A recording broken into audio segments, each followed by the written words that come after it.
My name is Sarah Whitman. I'm in my mid-30s now, and for most of my adult life, people have described me in ways that sound reassuring but quietly erase you at the same time. Practical, grounded, emotionally steady, the kind of woman who doesn't make scenes, who doesn't ask for much, who handles things. I've worked since I was young.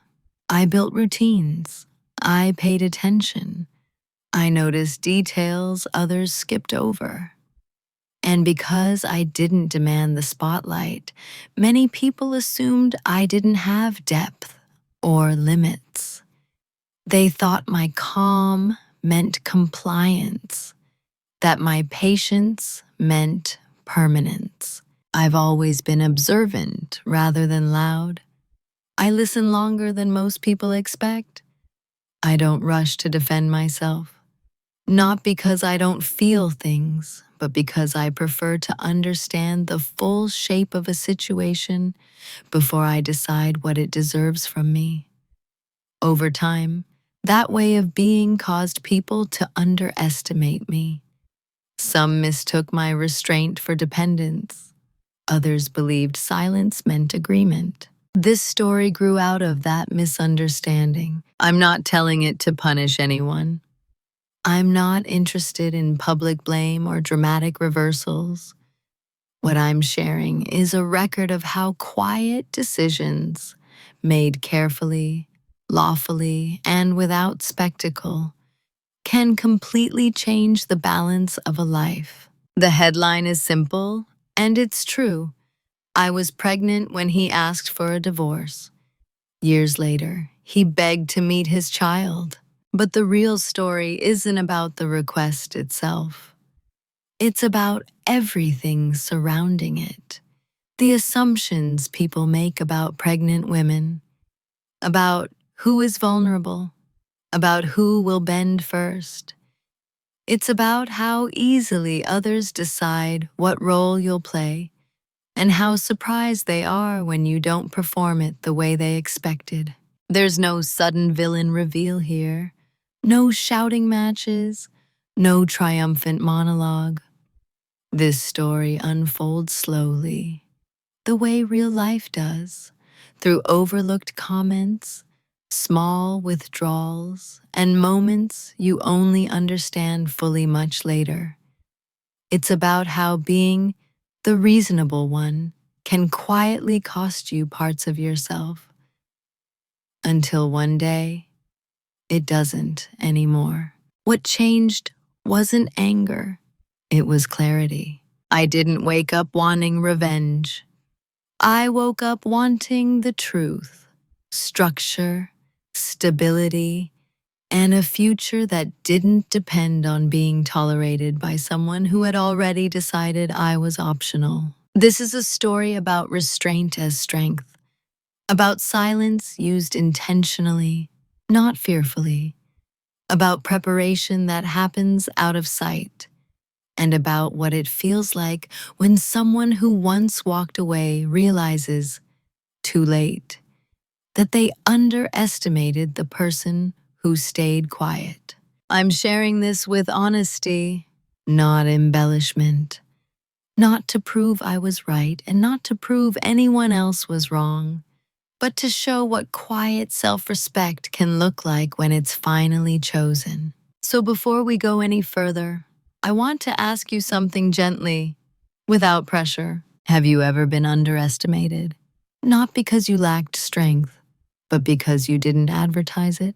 Before everything changed, I was known for being useful. Not admired, not deeply known, useful. In my marriage, that usefulness looked like reliability. I remembered appointments. I handled paperwork. I smoothed over awkward family moments. I noticed when groceries were low and when moods shifted. I was the person who made life run quietly in the background, so other people could focus on what they considered important. My husband used to say, I was easy to be married to. At the time, I took that as a compliment. I thought it meant stable, mature, low drama. Only later did I understand what it really meant. I didn't disrupt his sense of comfort. To his family, I was polite and agreeable. I asked about their lives. I listened more than I spoke. I didn't challenge opinions at dinner tables.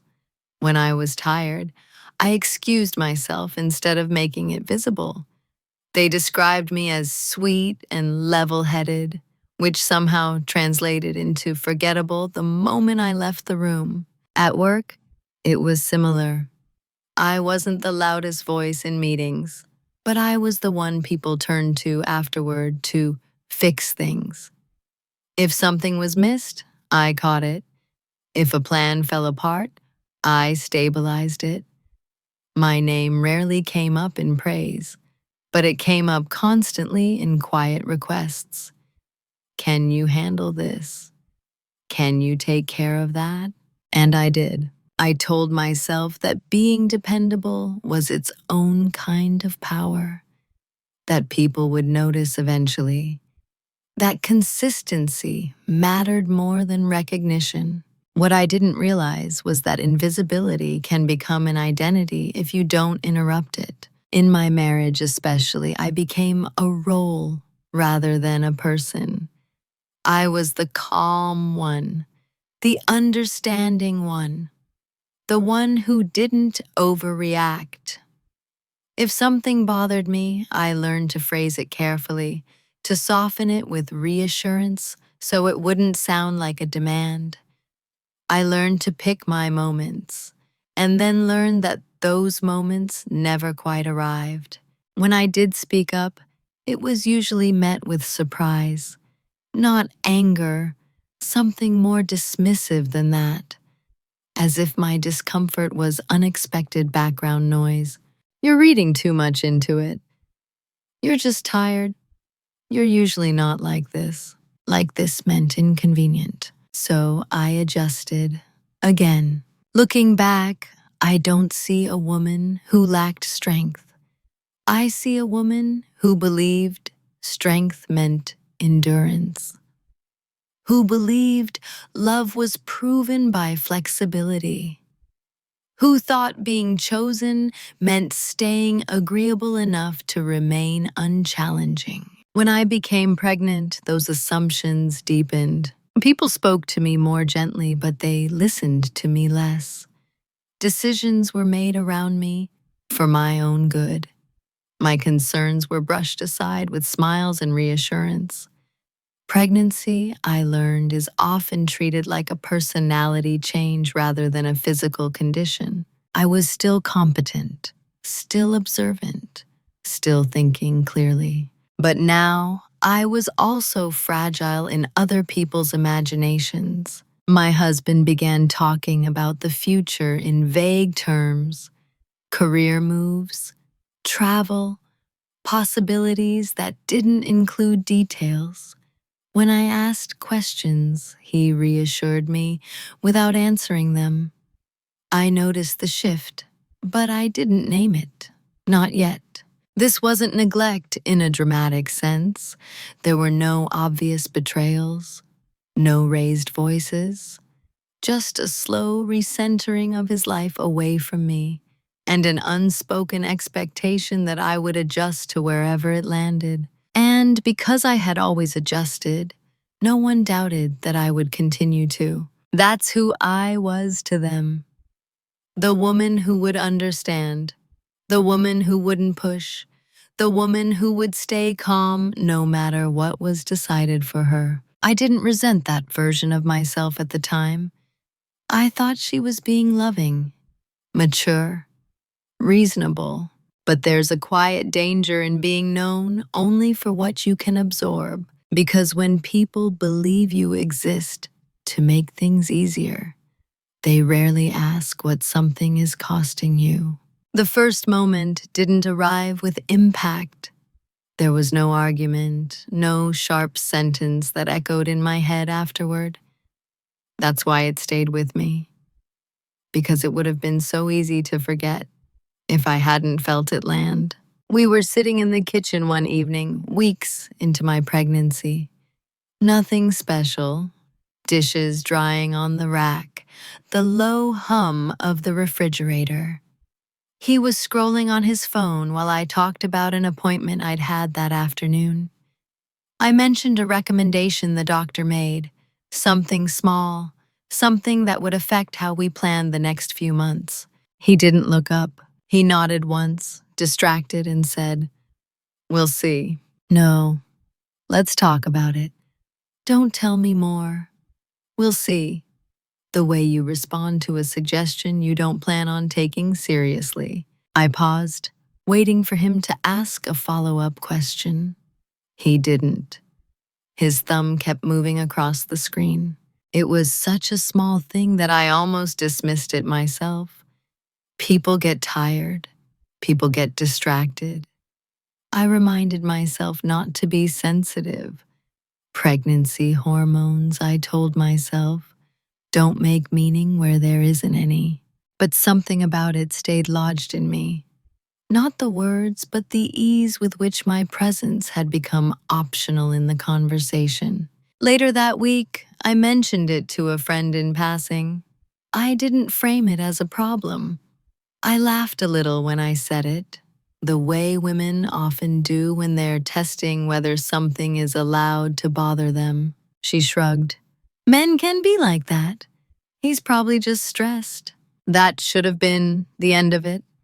It was small enough to be overwritten by logic, and for a while, it was. Except then it happened again. Different context, same tone.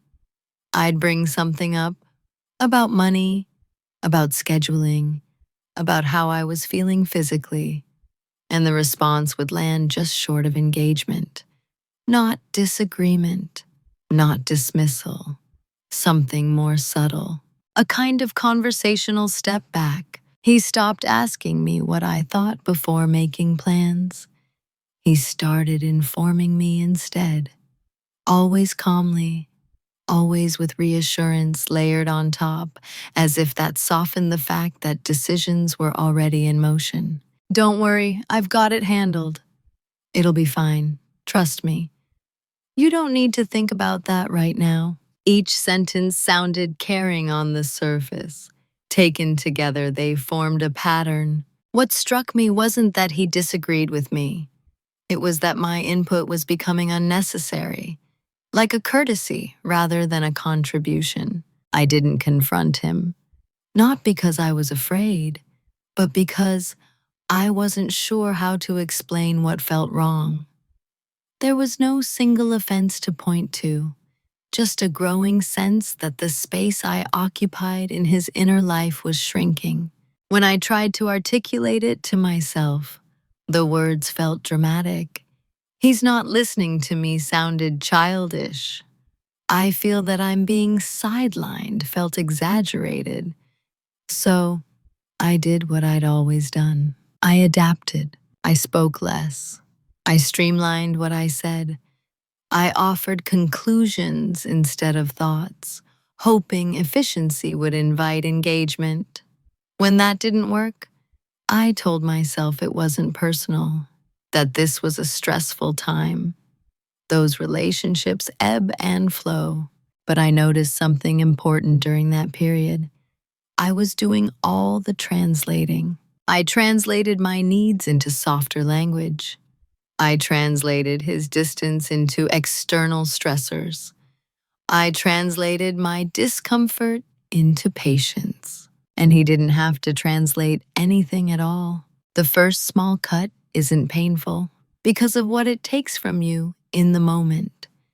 It's painful because of what it teaches others they can remove next time without consequence. No one around us noticed. Why would they? We were calm, polite, functioning. From the outside, nothing had changed. But I noticed the way my words lost weight before they left my mouth. I noticed how quickly I learned to let things go before they could become an issue. I noticed the quiet trade happening inside me. peace in exchange for presence. At the time, I still believed that love meant accommodation, that if I just stayed reasonable enough, attentive enough, everything would rebalance on its own. I didn't yet understand that some people don't correct course when you make things easier for them. They simply take the space you give and keep going. By the time I realized something was wrong, it already felt normal. That's the quiet danger of subtle disrespect. It doesn't arrive as an alarm. It settles in like background noise. You adjust your expectations slowly, without ever formally agreeing to the downgrade. I started editing myself before I spoke. If something bothered me, I asked myself whether it was worth mentioning. If I felt hurt, I checked whether I could explain it in a way that wouldn't sound emotional. I practiced sentences in my head, trimming away anything that might sound like a complaint. And more often than not, I chose silence. Not because I believed I didn't deserve to be heard, but because I believed being heard required making self smaller first. He had started interrupting me in conversations, not overtly, not sharply, just enough to redirect the topic back to something else. If I paused, he filled the space. If I continued, he looked distracted. Eventually, I learned the rhythm and stopped trying to compete with it. At gatherings, he spoke about me more than to me. She's been tired lately. She doesn't mind. She's easygoing like that. None of those statements was untrue, but they weren't complete, and I wasn't invited to complete them. People smiled at me when he said those things, as if he were doing me a kindness by explaining me so efficiently. I smiled back because correcting him in public would have felt disruptive, and I was very good at not disrupting things. The strange part was that he never raised his voice. He never insulted me. If I tried to point out that something felt off, he seemed genuinely confused. I don't know what you want me to say. You're overthinking this. I thought you were fine with it. Those responses were disarming. They made me question my own perception. If there had been anger, I might have pushed back, but confusion is harder to argue with. It suggests that the problem isn't behavior, it's interpretation. So I worked on my interpretation. I told myself I was being sensitive because I was pregnant, that my body was changing, my emotions heightened. I read articles about hormones, about stress, about communication differences. I searched for explanations that didn't require him to change. Meanwhile, the practical realities of my life began to shift. He traveled more. He shared fewer details about his days. Plans were made without consulting me, then presented as decisions that had already passed the point of discussion. When I asked questions, he reassured me without engaging. Trust me, it's handled. We'll figure it out. Those phrases became a wall I kept bumping into, and still, I stayed quiet. Part of me believed that if I waited long enough, the version of us I remembered would return, that this was temporary. Good relationships didn't require constant negotiation. Another part of me, quieter but more honest, was afraid of what would happen if I insisted on being fully seen. I had built my sense of worth around being agreeable, being the person others didn't have to worry about. Speaking up felt like risking the one thing I knew I was valued for. So I normalized what was happening. I told myself, this is just how long relationships go. I told myself, not everything needs to be discussed. I told myself, at least he's not cruel. And that last one stayed with me. because the absence of cruelty is not the presence of respect. But I hadn't learned that yet. There were moments, small, sharp ones, where the truth surfaced, like when he forgot an appointment that mattered to me, or when he made a joke at my expense that landed a second too long, or when he talked about his future without including me in the picture. Each time I felt it. Each time I swallowed it. I became very skilled at minimizing myself in ways that looked like maturity from the outside. What no one saw was the quiet work happening inside me, the constant recalibration of my own expectations, the way I lowered the bar for what I allowed to hurt me, the way I learned to disappear emotionally while remaining physically present. I wasn't being abused. I wasn't being mistreated in obvious ways. I was being phased out. And the most unsettling part was how cooperative I had been in the process. Not because I lacked intelligence or strength, but because I had been taught that love was something you preserved by making yourself easier to live with. It took me longer than I'd like to admit to understand this. When disrespect becomes routine, it stops feeling like a violation and starts feeling like the cost of staying. I didn't wake up one morning and realize I had been assigned a role.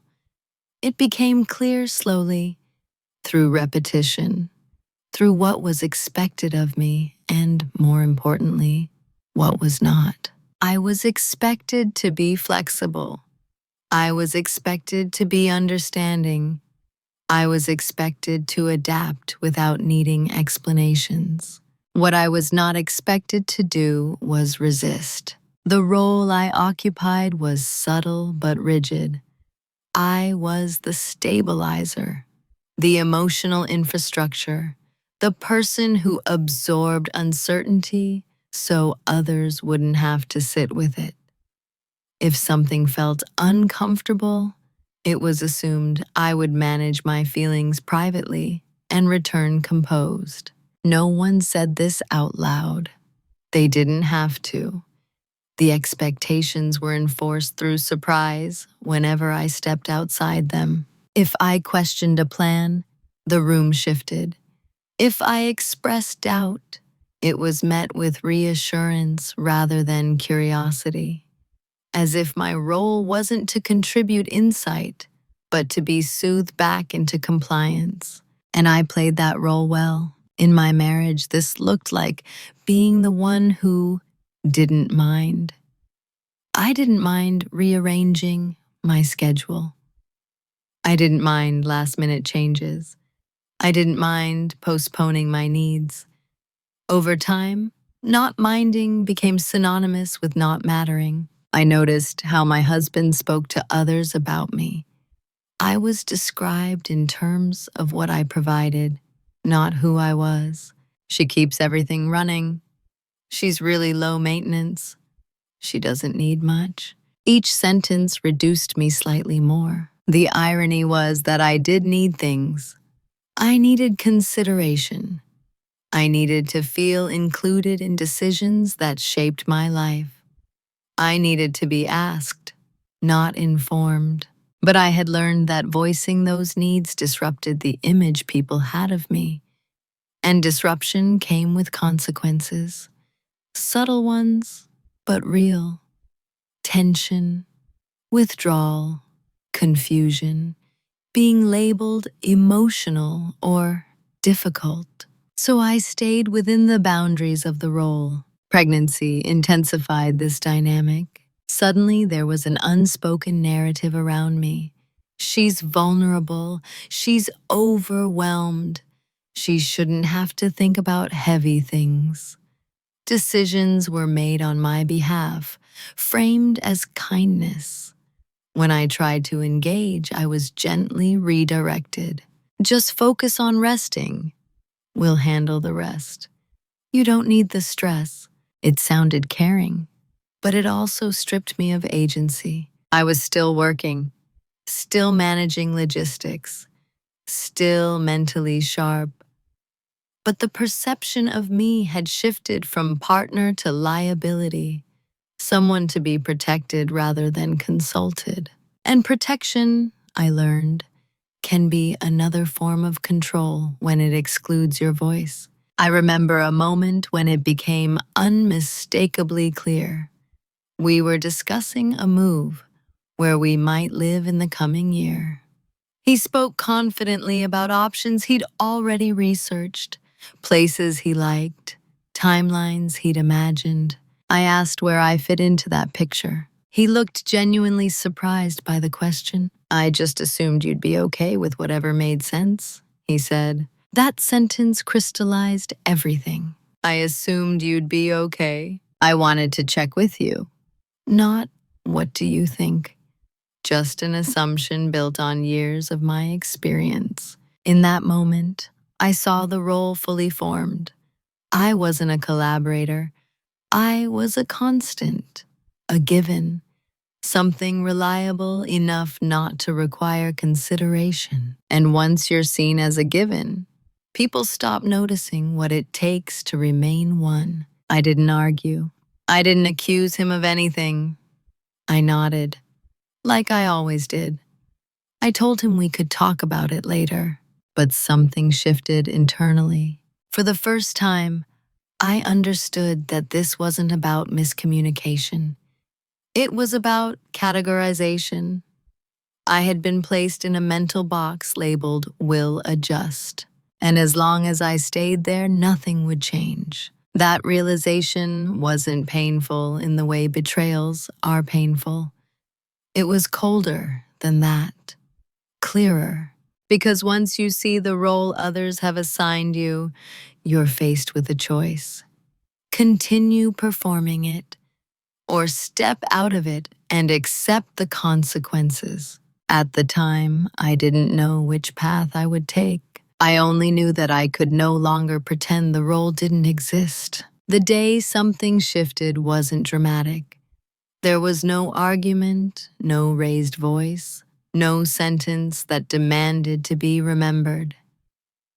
If you had been watching from the outside, you would have seen an ordinary afternoon, quiet, almost forgettable. That's what makes it so clear to me now. I was alone in the apartment, sitting on the edge of the bed, folding baby clothes I had just taken out of the dryer.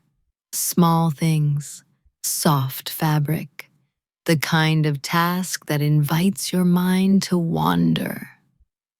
Outside, it was raining lightly, the kind that turns the world gray without making noise.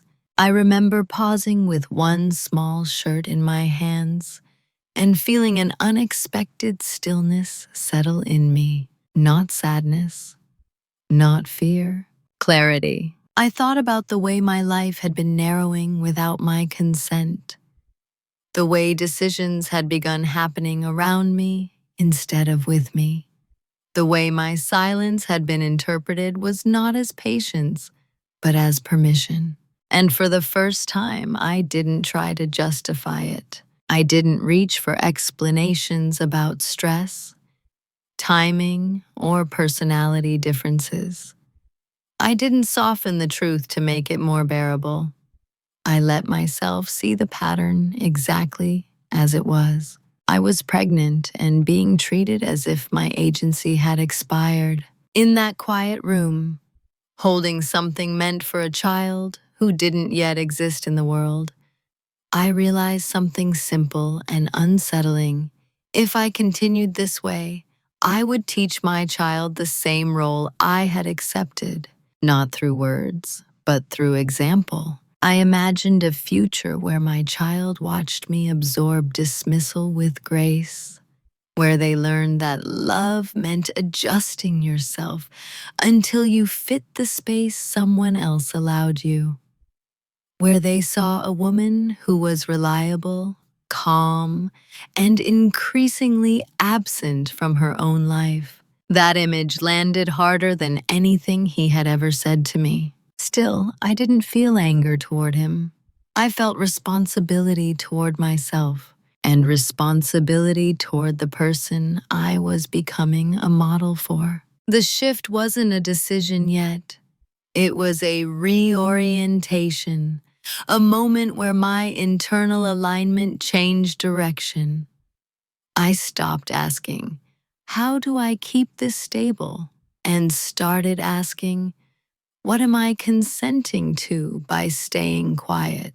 I noticed how much of my energy went into maintaining an atmosphere, keeping things smooth, avoiding friction. I realized that the peace I was preserving wasn't mutual. It was one-sided. That afternoon, I didn't confront him. I didn't rehearse speeches. I didn't cry. I made tea. I folded the rest of the clothes. I wrote a short list in a notebook, not accusations, not plans, just observations. He decides without asking. My voice is optional. I keep explaining his behavior to him, seeing it written down stripped it of ambiguity. Later, when he came home, everything looked the same. We talked about dinner. He mentioned work. He kissed my forehead absently and went to shower. He had no idea anything had changed. And that was important because the shift wasn't about him noticing. It was about me no longer needing him to. That night, lying in bed, I placed a hand on my stomach and felt a quiet resolve settle in. Not urgency, not panic, just a steady awareness that something in me had closed and something else had opened. I didn't know yet what I would do. I only knew what I wouldn't do anymore. I wouldn't keep translating my silence as love. I wouldn't keep mistaking endurance for virtue. I wouldn't keep shrinking and calling it a compromise. That day marked the end of a chapter I hadn't known I was writing. From the outside, nothing changed. I still spoke calmly. I still showed up. I still handled what needed handling. But internally, the terms of my participation had shifted. Silence, I realized, doesn't have to mean surrender. Sometimes it's the space where you gather yourself before choosing differently. After that day, my silence changed texture. From the outside, nothing looked different.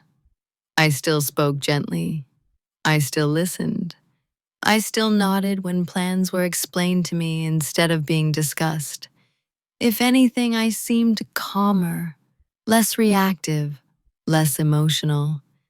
That, ironically, reassured everyone. They thought I had settled. What they didn't understand was that my silence was no longer an instinct. It was a decision. Before, I stayed quiet because I wanted harmony, because I believed that if I explained myself well enough, eventually I would be met with the same care I extended. My silence had been hopeful. Now it was deliberate. I stopped volunteering my thoughts, not out of spite, but out of observation. I wanted to see how much space I truly occupied when I wasn't actively holding it open. The answer was sobering. Decisions accelerated without me. Conversations skimmed past my inner world. He spoke more confidently, more freely, as if relieved not to have to navigate my input. The ease with which I faded confirmed something I needed to know. My presence had never been required, only convenient. And convenience evaporates the moment it's no longer curated. I listened carefully during that period. I noticed how often we became I in his language, how future plans no longer included details that involved me beyond logistics, how he assumed my agreement without checking. Each moment added data. I didn't react. I recorded it mentally. At the same time, people around us began responding differently to me. Friends praised my calm. Family members commented on how strong I was being. No one asked what I was thinking. because I had become very good at not showing it. Silence, when worn long enough, convinces people you don't have inner resistance. They mistake composure for consent, and I let them. This wasn't manipulation, it was an assessment. For the first time, I allowed myself to see the situation as it was, not as I hoped it would become. I stopped feeding energy into correcting misperceptions about me. If they thought I was passive, I didn't interrupt that belief. Because passivity, in their minds, came with lowered expectations, and lowered expectations create space. In private moments, I asked myself difficult questions, not about him, but about me. What would happen if I stopped absorbing the impact of decisions that weren't mine? What would it look like to protect my future instead of preserving someone else's comfort? What kind of stability did I want my child to inherit? The answers didn't come all at once, but they came without noise. I noticed something else during this time. The calmer I became internally, the more confident he seemed. He mistook my restraint for reassurance, for acceptance. He began acting as if outcomes were already settled. That assumption would matter later. Pregnancy often makes people underestimate a woman's capacity for long-term thinking. They assume her focus narrows, that she's consumed by immediate needs, that she's emotionally preoccupied. In reality, my mind was sharper than it had ever been. I began organizing, not externally, not visibly, just mentally. I separated feelings from facts. I distinguished between what hurt and what mattered.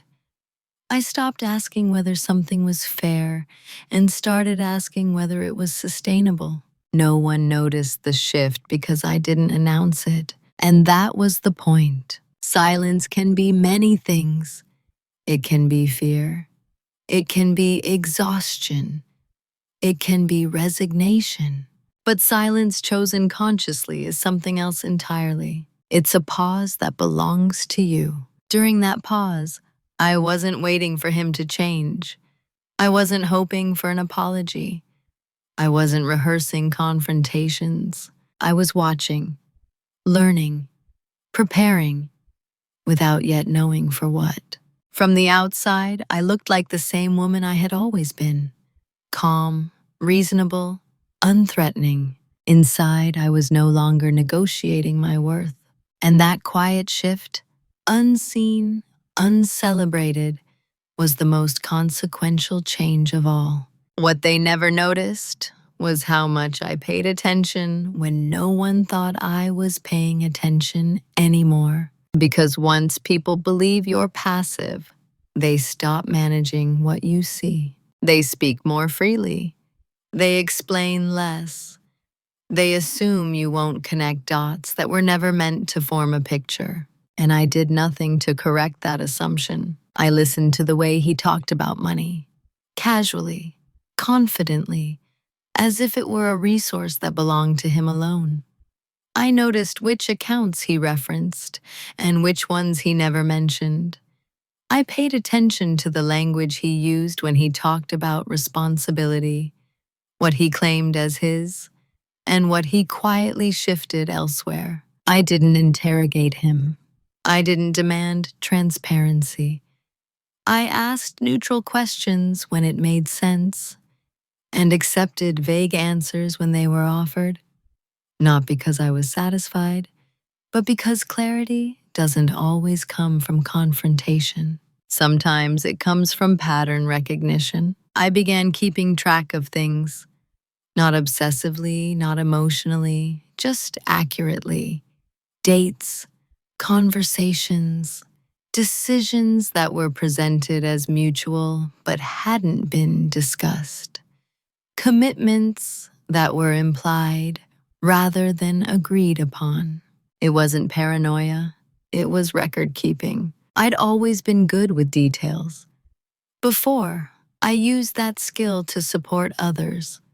Now, I let it serve me. I read quietly at night while he slept, about financial planning, about family law, about the realities women face when partnerships dissolve under unequal assumptions. I didn't read with panic. I read with curiosity. What does the law actually say? What protections exist that people don't talk about? What mistakes do women make when they assume goodwill will compensate for structure? The answers were sobering but empowering. I learned how often women are disadvantaged, not because they lack rights, but because they don't prepare. Because they assume conversations will happen before decisions are made. Because they wait for clarity instead of creating it. I didn't tell anyone what I was learning. From the outside, my life still looked contained within pregnancy appointments and domestic routines. I leaned into that perception. I asked questions about nursery colors. I discussed baby names. I allowed people to think my world had narrowed.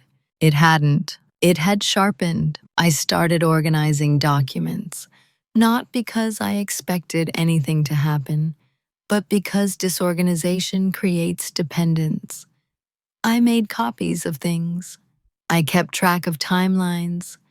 I familiarized myself with information I hoped I'd never need.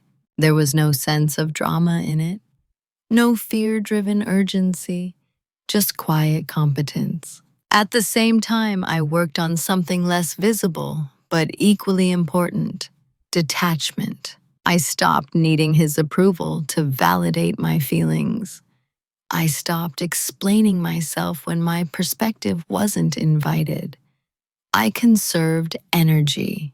When he talked about plans that didn't include me, I didn't argue. I noted the assumption behind them. When he framed choices as inevitable, I didn't resist. I watched how inevitability was being manufactured through repetition. People often think preparation looks like action. Sometimes it looks like restraint. There were moments when I almost spoke, when I felt the old reflex to correct, to clarify, to reinsert myself into conversations that had quietly edged me out. Each time, I asked myself one question: would this change anything or just make them more careful? Most of the time, the answer was clear. They were comfortable, confident, certain of the roles in play, and certainty breeds carelessness. What they never noticed was that my calm was no longer emotional. It was logistical. I wasn't trying to be understood anymore. I was trying to be ready. I thought often about my child, not in sentimental ways, but practical ones. What kind of stability did I want to offer? What kind of environment did I need to build, regardless of who stayed or left? That question reframed everything. My focus shifted from preserving a relationship to preserving a future, from negotiating affection to ensuring structure, from being chosen to being prepared. And the more I centered that priority, the less reactive I became. He mistook that detachment for acceptance. Others mistook it for weakness. No one asked what I was planning, because no one believed I was planning anything at all. That invisibility, the one that had once diminished me, became the very thing that protected my clarity. Because when people don't see you as a decision maker, they rarely interfere while you become one. The reveal didn't feel like triumph. There was no rush of adrenaline, no sense of victory. What I felt instead was a quiet, sobering clarity, the kind that settles in your chest and doesn't move. It came together slowly through information I already had. One afternoon, While organizing paperwork I'd copied weeks earlier, I noticed an inconsistency, not dramatic, just something that didn't align with the story I'd been hearing for months. A number that didn't match the tone he used when talking about money. A timeline that contradicted the narrative of limitation he had been presenting. On its own, it meant nothing, but patterns rarely reveal themselves all at once. I went back through what I had kept: dates, conversations, decisions. I cross-referenced quietly, methodically, without emotion.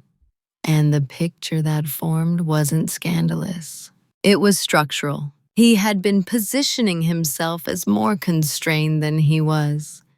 Not illegally, not deceptively, in a way that would explode under scrutiny.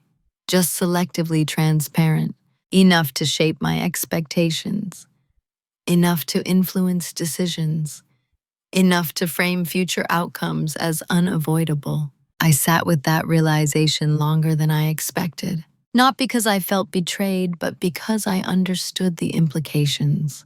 This wasn't about money, it was about power, about who had access to information and who was expected to operate without it. About how certainty in one person creates dependency in another. About how easily someone can become authoritative simply by speaking with confidence, while others stay quiet. The leverage I discovered wasn't something I could wield aggressively.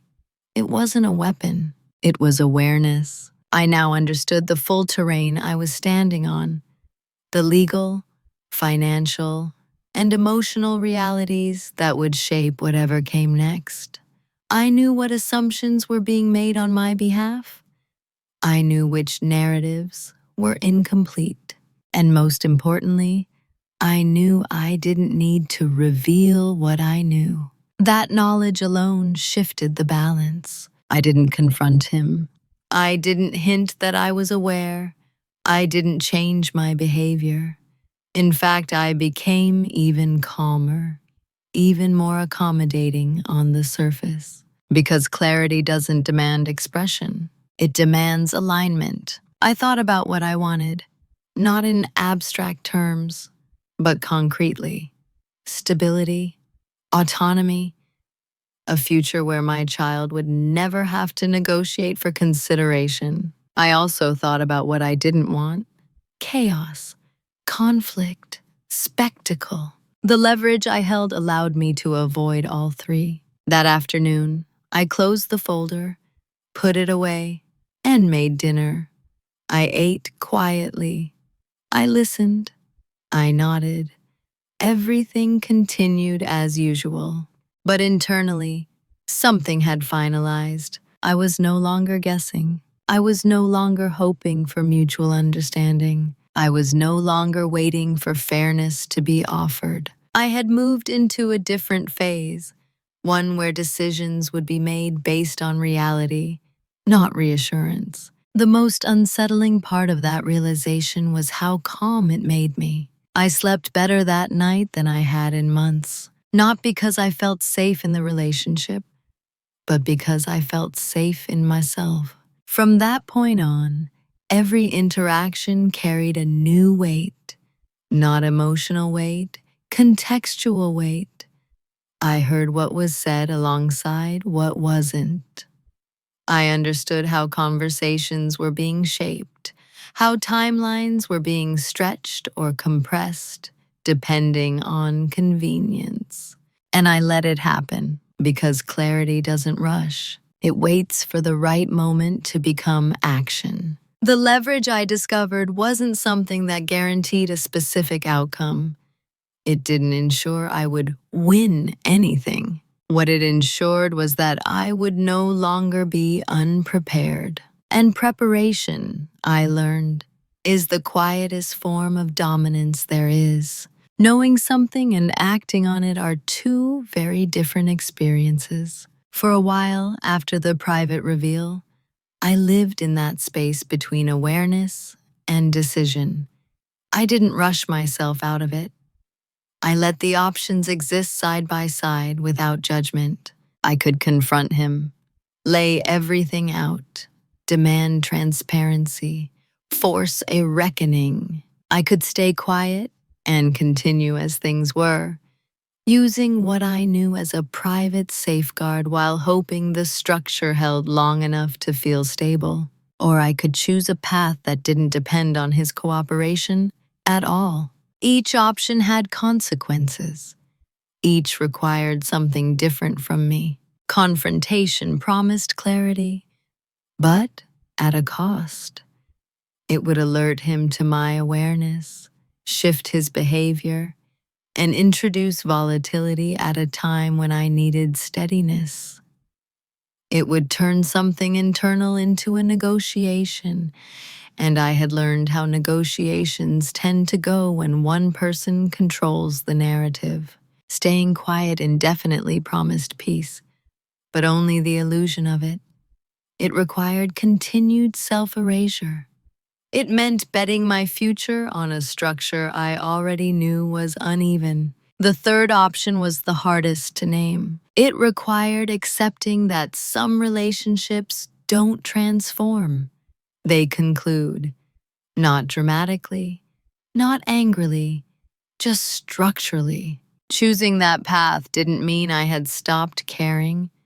It meant I had stopped waiting. The decision came one morning without ceremony.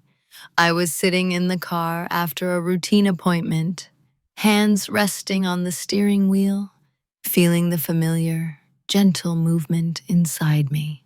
And I thought, if nothing changes, this will be the environment my child enters. That thought didn't feel like fear. It felt like instruction. I chose the irreversible option quietly, not in my behavior toward him, but in my internal orientation. I stopped viewing the relationship as something to preserve and started viewing it as something to exit with dignity and preparedness. I didn't announce the decision. I didn't even fully articulate it to myself at first. I just began acting in ways that aligned with it. I prioritized my autonomy. I protected my resources. I stopped making plans that assumed shared futures. I made choices that would hold whether he stayed or left. Once that internal decision was made, everything else simplified. I no longer needed to analyze his words for hidden meaning. I no longer needed to manage his comfort. I no longer needed to be understood. I needed to be positioned. The irreversible part wasn't leaving. It was letting go of the hope that staying quiet would eventually make me chosen again. That hope had kept me tethered long after clarity arrived. Releasing it didn't make me cold. It made me focused. I thought about timing, about what would be safest, cleanest, and least disruptive. I considered legal realities, emotional ones, practical ones, and I waited. Waiting wasn't passive, it was precise. I chose not to act from reaction. I chose not to reveal my decision prematurely. I chose not to make my resolve visible before it was useful. People often imagine decision points as explosive moments, doors slammed, declarations made. Sometimes the most consequential decision happens in silence, when you simply stop negotiating your future with someone who has already made plans without you. From the outside, nothing marked that day as significant. I went home. I answered messages. I asked what he wanted for dinner. But inside, the path had narrowed to one direction. And once that happens, there's no going back to uncertainty. Once the decision was made, my life entered a phase that felt almost eerily calm. Not because things were resolved, but because they were no longer chaotic in my mind. I didn't rush. I didn't announce anything. I didn't even change my tone. I simply began to move in ways that aligned with the future I had already chosen. The first thing I did was create separation. Quiet, invisible separation. I separated emotion from action. I separated what I shared from what I knew. I separated what looked cooperative from what was strategically necessary. To anyone watching, I was still pregnant, still nesting, still focused on ordinary things. I talked about doctor appointments. I discussed the practical baby needs. I listened when he talked about work. I remained, on the surface, exactly who I had always been. That consistency worked in my favor. People don't question change when there is none to see. Privately, I began to formalize what I had already learned. I sought professional advice, not dramatically, not as a declaration, but as information. I asked questions. I listened. I clarified scenarios. I learned how outcomes differ depending on timing, documentation, and preparation. I didn't tell anyone I was doing this. No friends, not family. Silence kept the environment stable. I organized my finances methodically. Nothing aggressive, nothing suspicious, just clarity. I ensured I understood what belonged to me, what was shared, and what I would need to stand independently. Independence isn't created in a moment, it's assembled. I also started preparing emotionally in ways no one could see. I practiced neutrality. I stopped reacting to small disappointments. I allowed myself to detach without resentment. This wasn't coldness, it was containment. When he spoke about the future, I listened without correcting assumptions. When he framed things as settled, I let them sit. His certainty became my cover. There's something profoundly stabilizing about knowing you're no longer waiting for permission. I chose timing carefully, not because I was afraid, but because timing determines outcomes. I wanted things to unfold in a way that protected my child above all else. Every choice I made during that period passed through one filter. Does this increase or decrease stability? If it increased tension without purpose, I didn't do it. If it created clarity without exposure, I did. I became disciplined about energy. I stopped explaining myself. I stopped seeking reassurance. I stopped engaging in conversations that circled without progress. From the outside, it probably looked like I had become even more agreeable. Internally, I was no longer available. That's the paradox people rarely understand. When you stop needing to be seen, you become very difficult to control. He didn't notice the shift because nothing demanded his attention. There was no conflict to manage, no emotional escalation to respond to. Life continued smoothly, and smoothness breeds complacency. I thought often about how silence had once worked against me, and how now it worked for me. I wasn't hiding, I wasn't deceiving. I was simply choosing not to interrupt the story others were telling themselves, because sometimes the safest way to move forward is to let people remain certain, right up until certainty no longer serves them. At night, when everything was quiet, I rested a hand on my stomach and felt grounded rather than anxious. I knew where I was going, even if no one else did. That knowledge created a steadiness nothing external could disrupt. This phase didn't last forever. It was a bridge, not a destination. But it mattered. Because when consequences finally begin, they don't feel sudden to the person who has been preparing all along. They feel inevitable. The consequences didn't announce themselves. They arrived quietly the way imbalance always does when it's been ignored for too long. Not as punishment, not as revenge, just as the natural result of assumptions finally colliding with reality. At first, the changes were subtle. He became restless, not anxious, confused. The confidence he'd carried so easily began to fray at the edges. He asked more questions than before, though none of them touched the core of what was shifting. He sensed movement without understanding its direction. "Are you okay?" he asked one evening, almost casually. "I'm fine," I said. And I was. That was the truth he couldn't reconcile. He expected tension, resistance, emotion. What unsettled him was my steadiness. I wasn't pulling away in visible ways. I wasn't asking for reassurance. I wasn't pressing for conversations. I had stopped orbiting him. People don't always notice when you leave emotionally, until they feel the silence echo back. He began filling space with plans, talking more than before, as if momentum itself could restore certainty.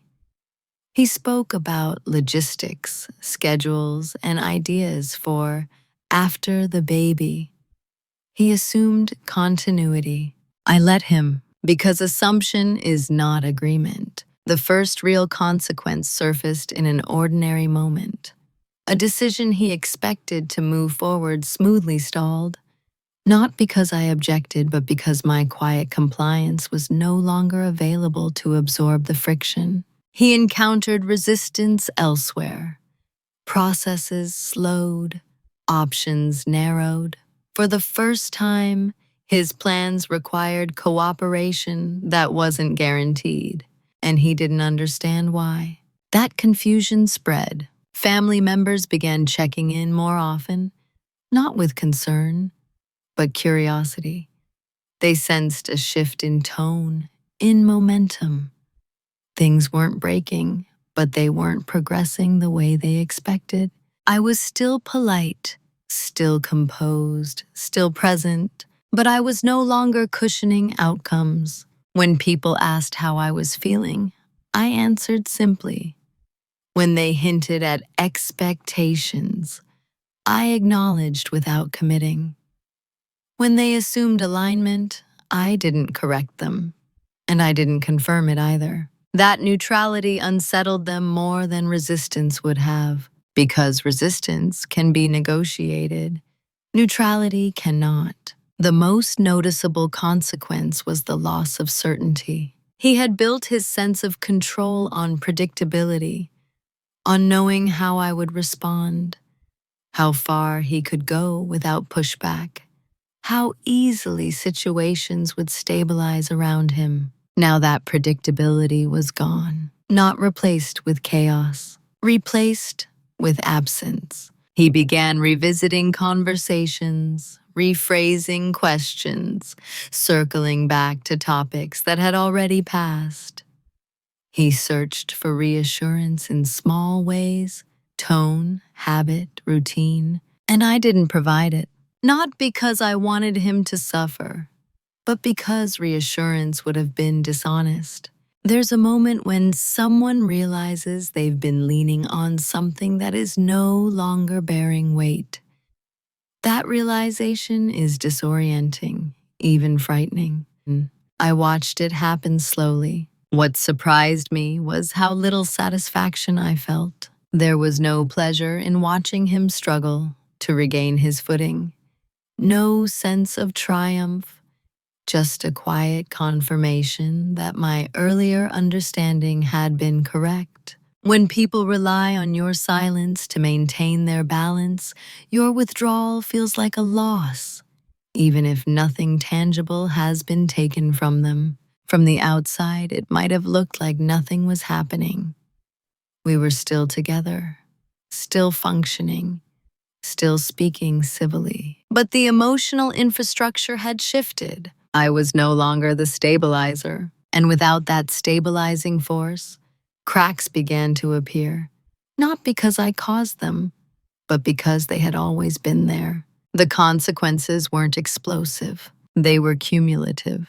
And once they began, they didn't need my help to continue. By the time he realized something was truly wrong, he was already behind the moment where it could have been fixed. That's the part people don't talk about enough. The delay between awareness and consequence. The space where someone senses loss approaching, but still believes it can be negotiated away. He began asking different questions. Are you okay? But are we okay? There was urgency in his voice now, a careful attentiveness that had been missing for months. He noticed my silences differently. He searched my face for cues. He lingered after conversations, as if waiting for something unspoken to surface. I didn't offer it, because clarity arrived late for him and right on time for me. He started suggesting reset conversations, talking about therapy, about stress, about how pregnancy had been hard on both of us. He framed the distance as mutual confusion, as something external that had crept in unnoticed. It wasn't unkind. It was incomplete. What he didn't understand was that the moment for fixing things had passed quietly, long before panic appeared. Back when respect could have been restored through attention instead of urgency. Back when listening would have mattered more than reacting. Now, his concern felt reactive rather than rooted, and reaction doesn't rebuild trust. There was a particular evening when it became unmistakably clear to him that something was irreversible. We were sitting across from each other, the room dim, the air heavy with unspoken tension. He said, I feel like I'm losing you. I didn't argue with that. I said calmly, I think you lost me a while ago. There was no accusation in my voice, no heat, just a fact. The look on his face wasn't anger. It was disbelief, as if he had missed a turn on a road he thought he knew well. And suddenly the map didn't make sense. He asked what he could do. That question came too late, not because I didn't care, but because the answer would have required undoing months of assumptions, decisions, and emotional withdrawal. It would have required a level of introspection he had never shown before. Consequences appeared. Change motivated by loss rarely feels safe to the person who has already adapted to absence. I told him the truth without cruelty, that I had needed partnership when decisions were being made, not explanations afterward, that I had needed curiosity before reassurance, that I had needed to be consulted, not managed. He listened this time, but listening without the possibility of repair sounds very different from listening when it still matters. He became emotional. Regret surfaced. Not dramatic, but palpable. He spoke about pressure, about not realizing how far things had gone, about never intending to hurt me. I believed him. Intent was never the issue. Impact was. What he couldn't accept yet was that understanding doesn't automatically restore access. I had already reorganized my life around a different center, one that didn't rely on his awareness to function. He asked if there was still time. I didn't answer immediately, because honesty required precision. There might have been, I said finally, but not now. That was the moment panic replaced confusion. He began scrambling, not externally, but emotionally. He revisited memories, reframed moments, tried to locate the exact point where things had slipped beyond reach. But relationships don't end at a single point. They erode, and erosion doesn't reverse when you notice the damage. It stops only when the structure changes. I didn't raise my voice. I didn't list grievances. I didn't threaten or negotiate. I simply didn't move. And that stillness told him everything he needed to know. Too late doesn't mean cruel. It means complete. When the confrontation finally happened, it didn't resemble what people imagine when they hear that word. There was no raised voice, no accusation, no attempt to wound. It was quiet, almost restrained to the point of discomfort. We sat at the kitchen table, the same place where so many small moments had passed unnoticed. The light was soft, late afternoon settling into evening. Nothing about the setting suggested finality, but finality was already there. He spoke first, slowly, carefully. He asked if we could talk honestly, without defensiveness. I agreed, because defensiveness hadn't been part of me for a long time. He told me he felt shut out, that he didn't know where he stood, that he wanted to understand what had changed. I listened without interruption. Then I told him the truth, not as a list of grievances, but as a sequence of facts. I explained how my voice had gradually become optional, how decisions were presented as conclusions, how pregnancy had shifted my perceived role from partner to liability, how my silence had once been mistaken for consent. I didn't say you made me feel. I said this is what happened. That distinction mattered. He tried to interrupt once, to explain context. I raised a hand gently, not to silence him, but to finish the thought. I'm not telling you this so you can fix it, I said. I'm telling you because you asked what changed. That landed. There was a long pause.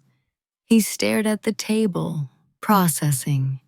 I could see him trying to reconcile this version of events with his internal narrative, where he had never intended harm, where things had simply drifted. I wish you'd said something sooner, he said finally. I nodded. I did, I replied, just not loudly. That was the closest thing to a confrontation we had. He asked what I wanted now. The question was calm, but the answer carried weight. I want a future that doesn't require me to disappear to keep it stable, I said.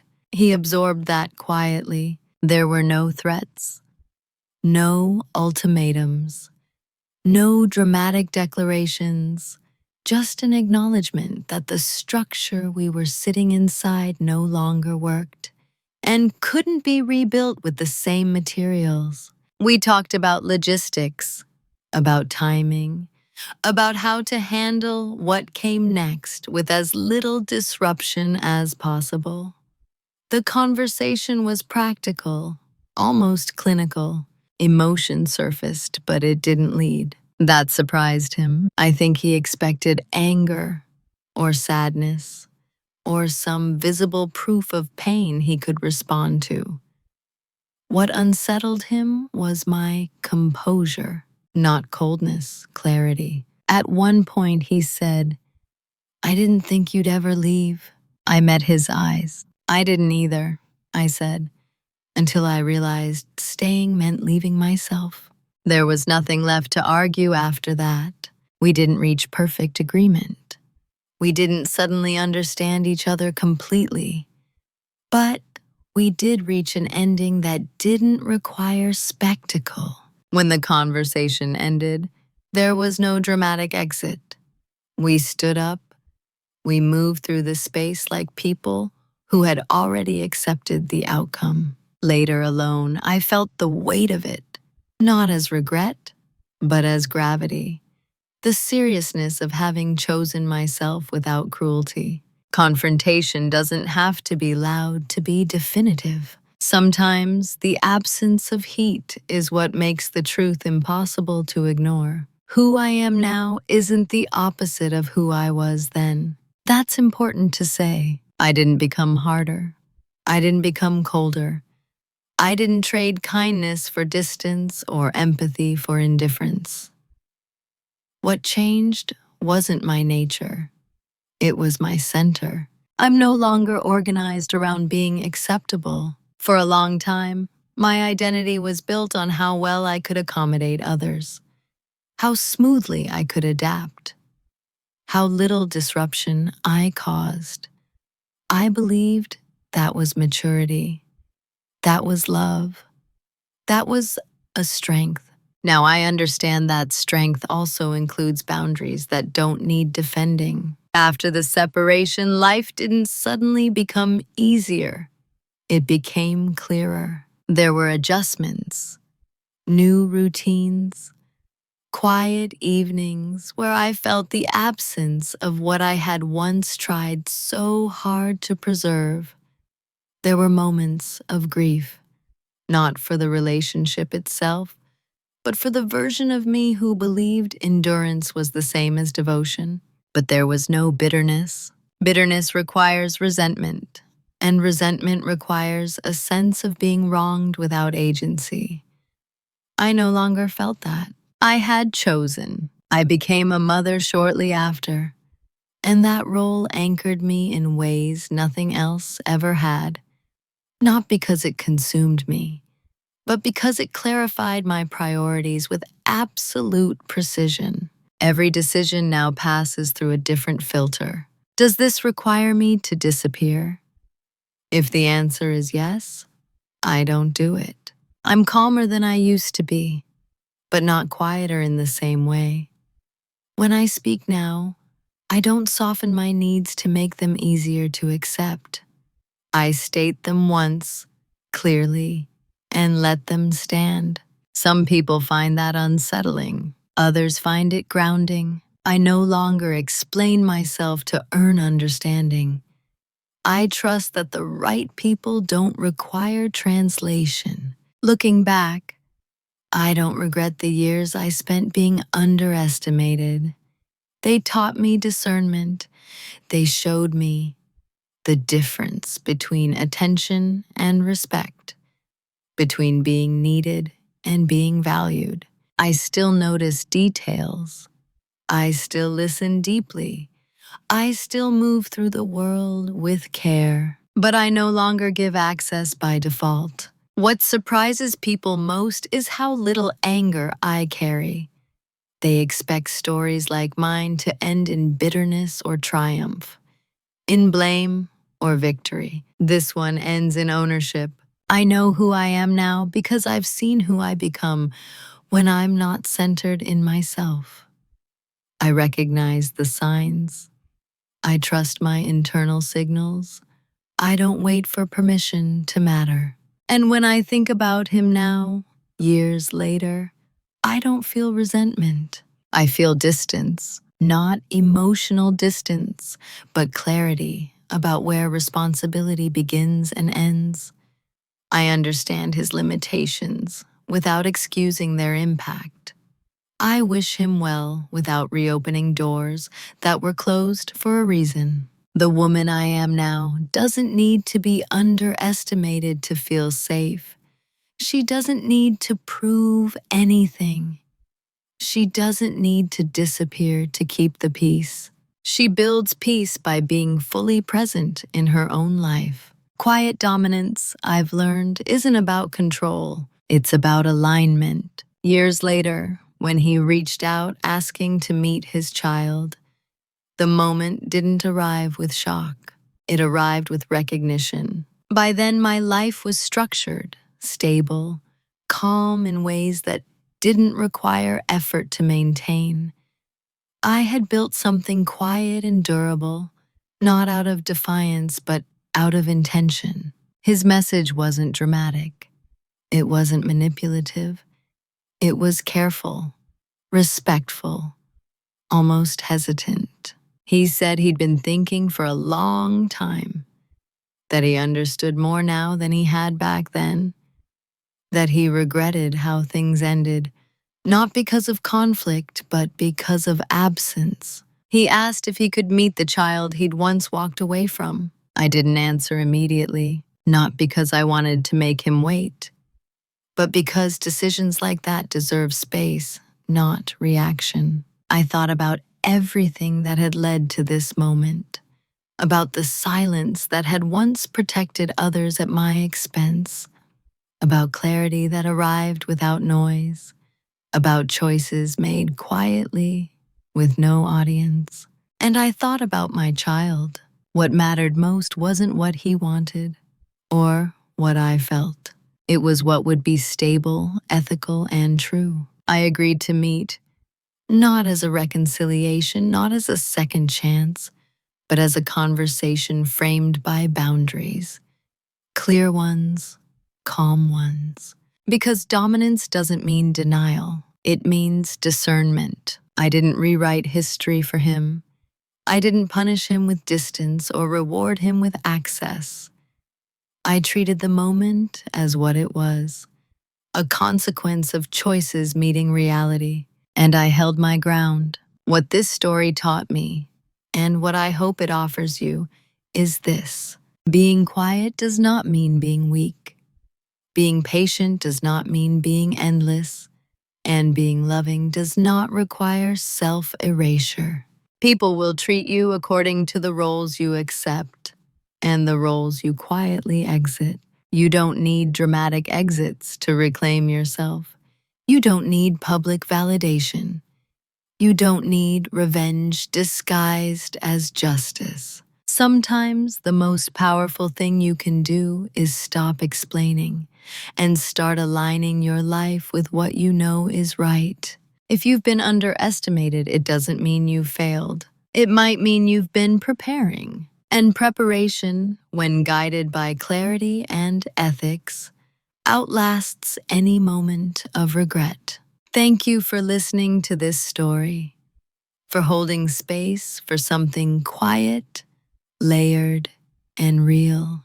I'll leave you with one question, no right answer, no pressure. At what point does staying silent stop being kindness and start being a betrayal of yourself?